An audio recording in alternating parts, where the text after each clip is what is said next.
Bonjour.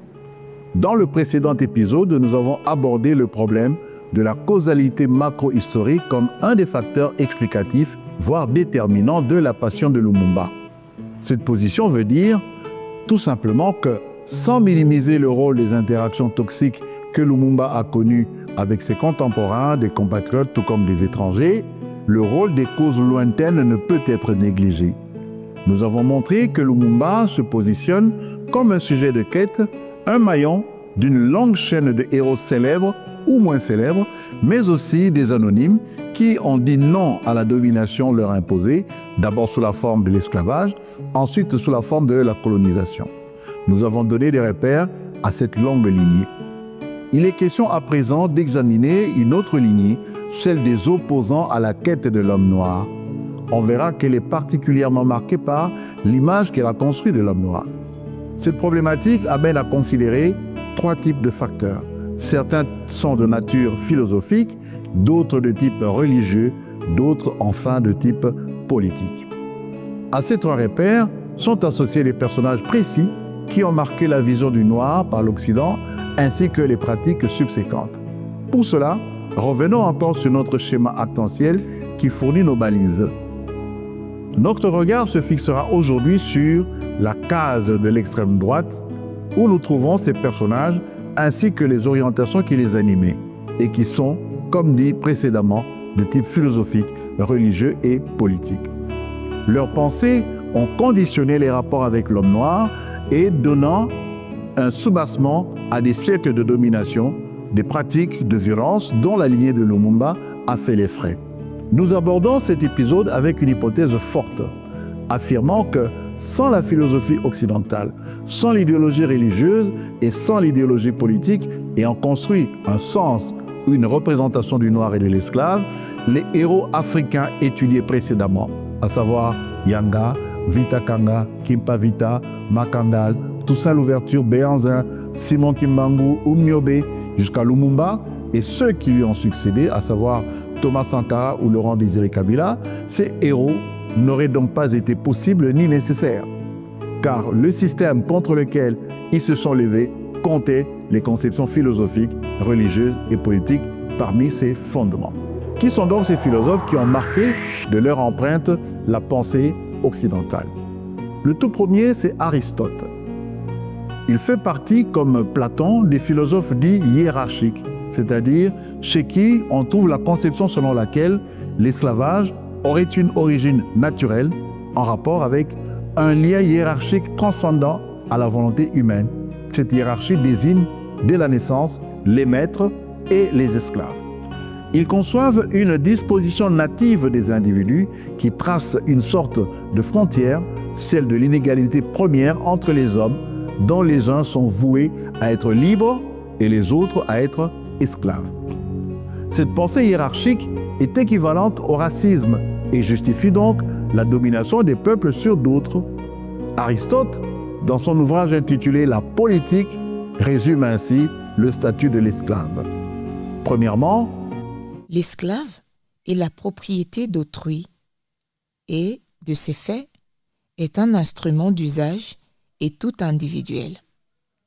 En effet, il existe des instruments inanimés, le gouvernail pour le patron du bateau, et des instruments animés, les matelots qui veillent sur la proue. Deuxièmement, le statut de l'esclave n'est en rien différent de celui de l'animal. Du point de vue utilitaire, les deux servent, par le secours de leur force, à satisfaire les besoins de l'existence. Enfin, troisièmement, l'esclave est absolument privé de volonté.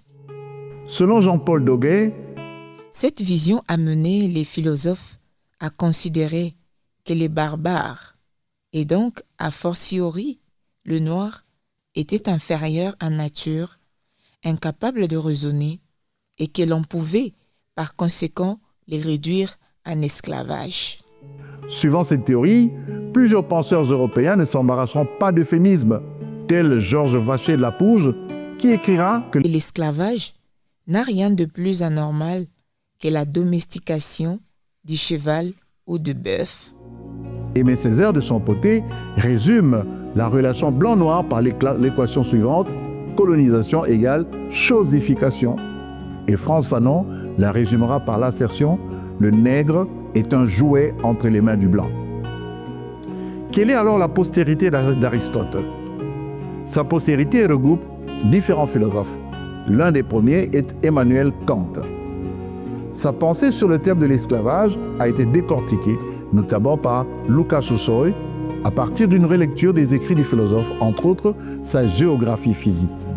Sossoy affirme que, selon Kant, la race et la différence raciale sont dues à des espèces originales et des variations spécifiques à des classes relatives à des dotations naturelles, à tel point qu'il y a un germe naturel et des talents spécifiques aux races humaines. Sur cette base, Kant distingue 4 races, classées dans un ordre hiérarchique. La race blanche, l'Européen, se hissant au sommet de l'humanité, la race jaune, l'Asiatique, la race noire, africaine, et la race rouge, amérindienne.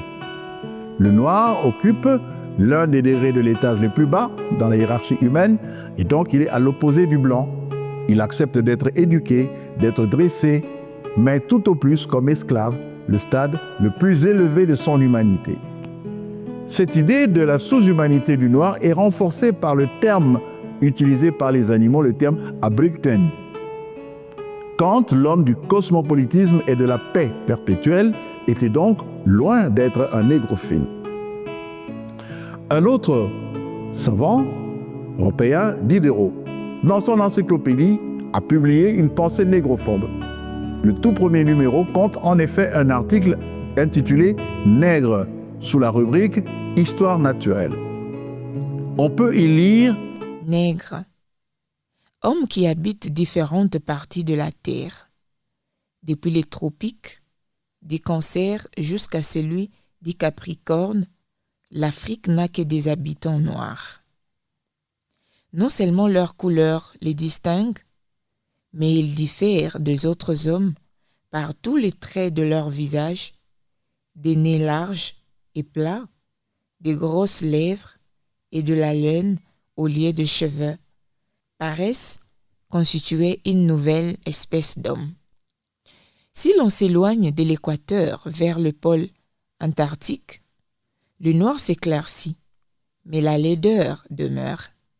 On trouve ces vilains peuples qui habitent la pointe méridionale d'Afrique. Mamadou Kabirou Gano commente: en parlant de noirs comme d'une nouvelle espèce d'homme, Diderot n'est pas victime d'une erreur de vocabulaire ou d'une hypothèse de taxinomie. Pour lui, le noir relève d'une toute autre origine, celle de la monstruosité.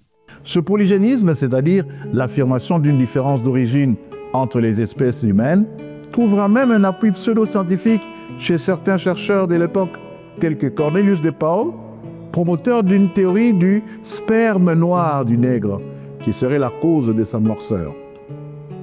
On ne peut terminer ce chapitre sur la philosophie sans parler des Lumières. On pourrait être tenté de les croire exemptes de relents esclavagistes ou de mépris envers les Noirs. N'ont-ils pas prêché l'égalité et la liberté? L'histoire enseigne pourtant qu'ils ont connu un clivage entre pro et anti-esclavagistes, mais également une position médiane, celle qu'on pourrait qualifier d'indécise, mais qui au final peut être versée dans le camp des pros. Les principes d'égalité, mais surtout de fraternité, seront le mieux affirmés et appliqués, dit-on, par Nicolas de Caritat, marquis de Condorcet, membre de la Société des Amis de Noirs, créée par Jacques-Pierre Brissot, Étienne Clavière et l'abbé Grégoire. Elle avait pour but l'égalité des Blancs et des Noirs, libres dans les colonies, l'interdiction immédiate de la traite des Noirs et progressive de l'esclavage. Alfred Adler qualifie Condorcet de l'un des adversaires les plus résolus de la traite qu'il qualifie de crime. En effet, dans l'épître dédicatoire aux nègres esclaves, qui ouvre ses réflexions sur l'esclavage des nègres, Condorcet écrit ceci. Mes amis, quoique je ne sois pas de la même couleur que vous, je vous ai toujours regardé comme mes frères. La nature vous a formés pour avoir le même esprit, la même raison, le même vertu que le blanc. Mais malgré ces prises de position euphoriques, Condorcet n'échappe pas à la critique pour cause de duplicité dans ses orientations. Kabiru Gano a mené une analyse sans concession de ses célèbres réflexions sur l'esclavage des nègres et en a dévoilé le paradoxe. Ainsi, tout en plaidant la cause des nègres, Condorcet affirme qu'on ne peut dissimuler que le nègre n'ait en général une grande stupidité. Ils sont, dit-on, paresseux, stupides, corrompus, mais tel est le sort de tous les esclaves. Par ailleurs, Condorcet et les Amis des Noirs proposaient une abolition graduelle de l'esclavage sur une durée de 70 ans afin de les préparer à la liberté. Un tel procédé ménageait les intérêts des colons en leur laissant le temps d'adopter progressivement les salariats. À cette fin, les abolitionnistes étaient déterminés à mater les soulèvements en cours, celui de Saint-Domingue. Pour sa part, Kofi Nkana laisse entendre qu'en proposant un délai pour l'abolition effective, l'abolitionniste suggérait en même temps une sorte de compensation pour les maîtres qui se verraient ainsi dépossédés de leurs biens. Pour finir, parlons de trois autres grands noms de la pensée occidentale, Montesquieu, Hegel et Gobineau. Dans l'esprit des lois, après une opposition radicale à l'esclavage, Montesquieu, un des Lumières, le défendit donc l'esclavage, sous des arguments géographiques et climatiques. Inutile sous le climat tempéré de l'Europe, la servitude civile serait inévitable dans le pays si chaud qu'aucun effort, aucun travail ne peut y être obtenu sans contrainte. Bien que toujours contre la nature, l'esclavage est donc parfois fondé sur une raison naturelle. Quant à Hegel, il est considéré comme le véritable héritier intellectuel d'Héraclite, de Platon et d'Aristote. Il est, selon Karl Popper, le maillon manquant de la chaîne reliant Platon au totalitarisme moderne, et l'hégélianisme n'est rien moins que la renaissance du tribalisme. Comme Platon, Hegel a appris au régime totalitaire le culte de l'État, l'histoire et la nation.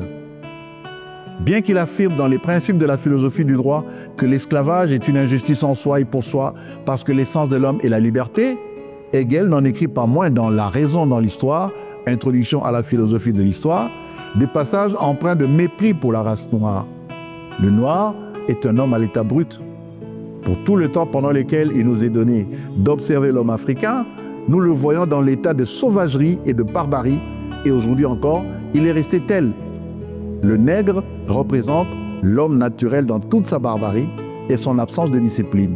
On ne peut rien trouver dans son caractère qui s'accole à l'humain. Enfin, le comte de Gobineau. Dans son célèbre ouvrage « Essai sur l'inégalité des races », il hiérarchise les races et déplore la décadence des races supérieures, une décadence due, selon lui, au métissage. Pour Gobineau, il est évident que la question ethnique est centrale dans les problèmes de l'histoire. Elle en tient la clé et que l'inégalité des races dont le concours forme une nation suffit à expliquer. Il affirme le principe de l'inégalité entre les races, la supériorité du blanc en ce qui concerne notamment la beauté.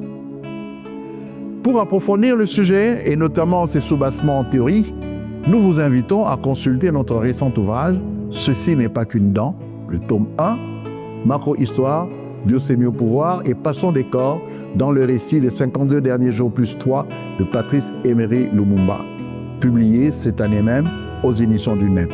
Rendez-vous au prochain épisode.